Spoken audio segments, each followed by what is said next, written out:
여러분 안녕하십니까?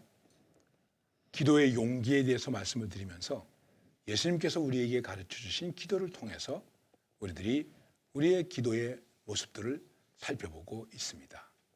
과연 나는 어떻게 기도의 용기를 가질 수 있겠는가? 아버지의 이름을 명예롭게 하는, 그리고 아버지의 나라를 구하는, 그분의 뜻이 이루어지기를 구하는, 이 기도는 부끄럽지 않은 기도입니다. 얼마든지 기도할 수 있는 기도의 용기가 될 수 있습니다. 그런데 주님은 이렇게 거룩한 뜻을 이루는 기도만을 가르치신 것이 아니라 일용할 양식을 주옵소서 하는 기도도 가르쳐 주셨습니다. 얼마나 감사한 것입니까? 내게 필요한 모든 것들을 우리는 주님 앞에 구할 수 있습니다.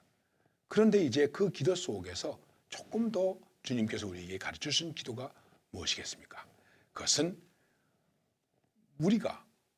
우리에게 죄 지은 자를 사하여 준 것 같이 우리 죄를 사하여 주옵시고 하는 것입니다. 우리가 우리에게 잘못한 것을 내가 용서해 준 것처럼 그렇게 나도 다른 사람의 잘못을 용서하게 해 주옵소서 하는 기도입니다. 간단하게 말하면 이렇게 기도할 수 있는 것이죠. 용서를 구하는 기도. 용서할 수 있는 기도를 구하라. 참, 이 주님께서 가르쳐 주신 기도문 가운데 제가 개인적으로 생각할 때 가장 힘든 부분이 이 기도라고 생각해요. 다른 기도도 참 부족한 게 많이 있는데, 나에게 잘못한 사람을, 나에게 죄 지은 사람을 내가 용서해 준 것처럼 그렇게 저의 죄를 용서해 주세요. 과연 그러면 여러분과 제가 하나님께 용서를 구할 수 있을까요? 우리는 용서를 구할 수조차도 없는 죄인이 아닙니까? 왜? 나에게 잘못한 사람, 내가 용서해 줬습니다. 그렇게 주님, 저를 용서해 주세요. 이럴 만한 삶의 모습이 우리에게 있는가 하는 것입니다. 예수님이 이런 비유를 말씀하셔서 여러분도 너무나 잘 아시지 않습니까? 100데나리온 빚진 자가 있었습니다. 자기에게 100데나리온을 빚졌는데 탕감해 주지 못하고 감옥에 가두었습니다. 근데 이 사람은 또 다른 사람에게 얼마를 빚졌습니까? 1만 데나리온을 빚졌는데 주인이 불쌍히 여기셔서 1만 데나리온 갚지 마라. 1만 데나리온을 탕감받은 이 사람이 100데나리온 빚진 사람을 탕감해 주지 못했습니다. 그냥 이렇게 말씀드릴 수 있습니다. 1만 번 죄를 지은 사람이 1만 번 죄를 지은 것을 용서받았는데 자기한테 100번 죄를 지은 사람을 용서해 주지 못했다는 거예요.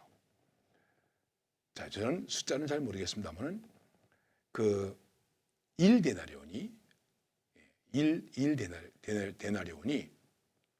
이제 미안합니다. 1달란트죠. 1달란트가 6,000데나리온이라고 합니다.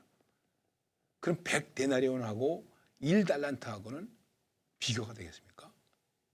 그런데 1달란트도 아니고 1만 달란트예요. 1만 달란트면 1달란트가 6,000데나리온이면 이게 얼마가 되겠습니까? 이 돈으로 계산하면 어떻게 되겠습니까? 자, 그건 여러분들이 한번 시간이 되시면 계산해 보십시오. 생각해 보십시오. 그 당시 한 데나리온이 하루 품값입니다. 1만 데나리온이라고 하더라도 미안합니다. 1달란트가 6,000데나리온이면 한 데나리온이 하루 품값이면 6,000일 품값이에요. 여러분 6,000일이면 얼마나 될까요? 약 20년 가까이 됩니다. 18년. 그러니까 이건 계산할 수가 없는 것이죠. 근데 이거를 탕감해 줬는데 자기한테 100데나리온 빚진 사람을 탕감해 주지 않았다. 그래서 아니 우리 백성 가운데 이런 사람이 있냐? 그리고 임금이 잡아가지 않습니까? 여러분 지금 이 삶 가운데 저 자신을 포함해서 이런 사람들이 얼마나 많습니까? 무슨 용서입니까? 용서라는 말을 꺼내기조차 부끄러울 수밖에 없는 그런 모습을 우리가 가지고 있는 것입니다. 우리는 죄라는 얘기를 많이 합니다. 죄라고 할 때에 그 죄라는 말에 여러 가지 의미가 있는데 가장 기본적인 것이 헬라어에서 하마르티아라고 하는 말입니다. 이 말은 관역을 빗나갔다. 관역을 빗나갔다는 것입니다. 그러니까는 어떻게 존재해야 되냐, 인간이 어떤 모습으로 있어야 되냐는 모습에서 빗나갔다는 거예요. 바른 모습을 갖지 못했다는 거예요. 관역에서 빗나갔다는 거예요.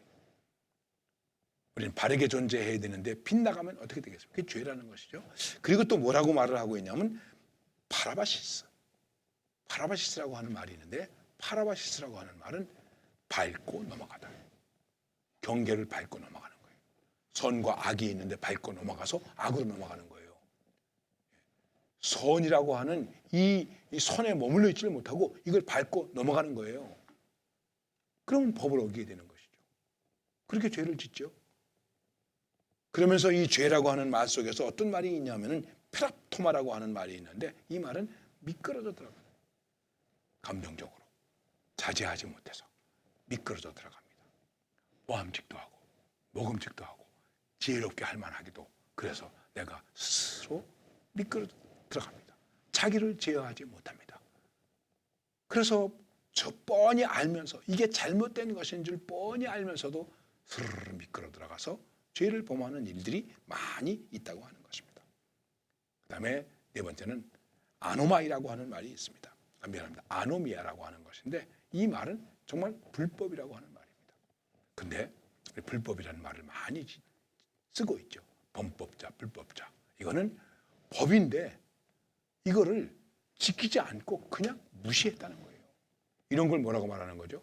변칙이라고 말하는 거예요. 반칙이라고 말하는 거예요. 원칙을 떠난 것이라고 말하는 거예요. 교회 안에도 그렇습니다. 우리의 정치 구조 안에도 그렇습니다. 많은 사람들이 불법을 행합니다. 그리고 이 불법이 불법이 아니라고 누구를 세웁니까? 변호사를 내세웁니다. 변호사 하시는 분들이 다 좋은 분들이지만 가만히 생각해 보면 죄를 범한 사람들에게 그게 죄가 아니라고 죄를 가볍게 해달라고 그리고 그렇게 아주 잘 변호한다고 그럴까요? 아니면 비켜가려고 그런다고 그럴까요? 그러면서 변호사들이 돈을 버는 것 아니겠습니까? 참 이게 억울한 사람에게는 모르겠지만 죄를 지은 사람에게도 여러분 그래야 되겠습니까? 그래서 어떤 분은 말했습니다. 제가 아시는 변호사님께서 말씀하신 겁니다. 불법보다 더 나쁜 불법이 뭔가? 변칙이다. 반칙이다. 죄를 지어놓고도 아닌 것처럼 하는 것이다. 그런 기술이 지금 사람들에게 얼마나 많이 있는지 모릅니다. 그래서 사람들이 범칙을, 불법을 행하고 있는 것입니다. 한 가지 오페 알라마라고 하는 말이 있는데 이 말은 무슨 뜻이냐면 바로 이 주기도문에 나온 말인데 빚을 졌다. 그런데 탕감해 줬다. 노예로 팔려가는데 그 빚을 갚아주고 그리고 노예가 되지 않게 해줬다 하는 것과 같은 것입니다. 여러분과 제가 죄를 지면 잘못하면 범죄하면 원칙을 벗어나면 우리는 뭐가 될까요? 빚진 자가 되는 것입니다. 왜요? 다른 사람들을 불편하게 하고 있기 때문에 다른 사람들의 삶을 파멸시키고 있기 때문에 우리는 빚진 자가 되는 것입니다. 누가 우리를 용서할 수 있겠습니까? 과연 용서받을 수 있겠습니까? 남의 죄를 내가 용서해 주는 것은 차지해 놓고라도 과연 난들 용서를 구할 자격이 있습니까? 이 주님의 기도 가운데서 이 기도문을 생각해 보면은 우리는 용서를 구할 자격도 없다는 것입니다. 그런데 뭐가 잘났다고 잘난 체하고 의로운 체하고 교만하고 남을 비판하고 비난하고 이러한 일들이 얼마나 많이 있습니까? 그래서 우리 사회 가운데 유명한 말이지 않습니까? 내로남불, 내가 하면 로맨스고 남이 하면 불륜이고 이런 말들이 많이 있지 않습니까? 생각해 보십시오.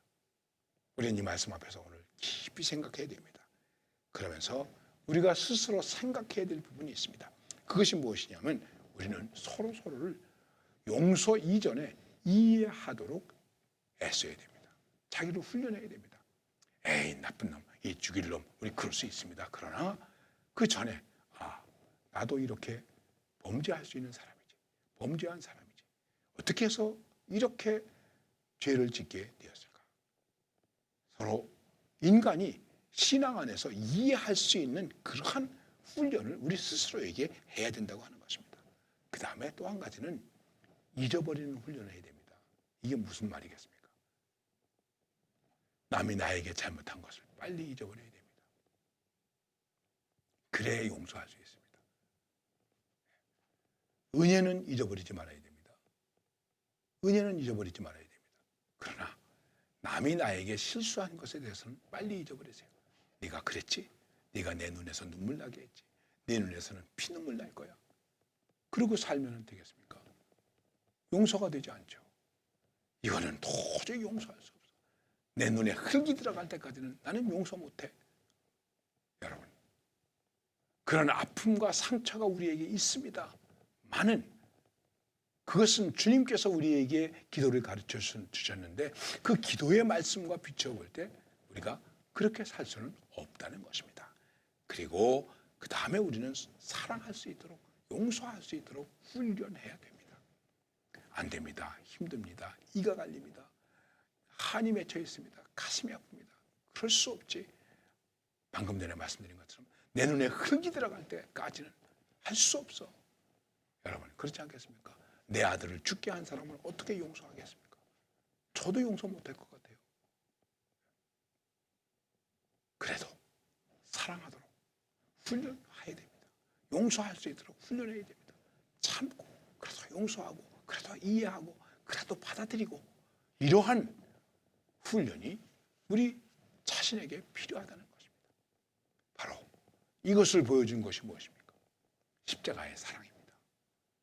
여러분 우리가 십자가의 사랑을 자주 말하죠. 자주 입에 올리죠. 그 십자가의 사랑이 어떤 것입니까? 그냥 그 현실적으로만 생각해도 못을 박는 사람을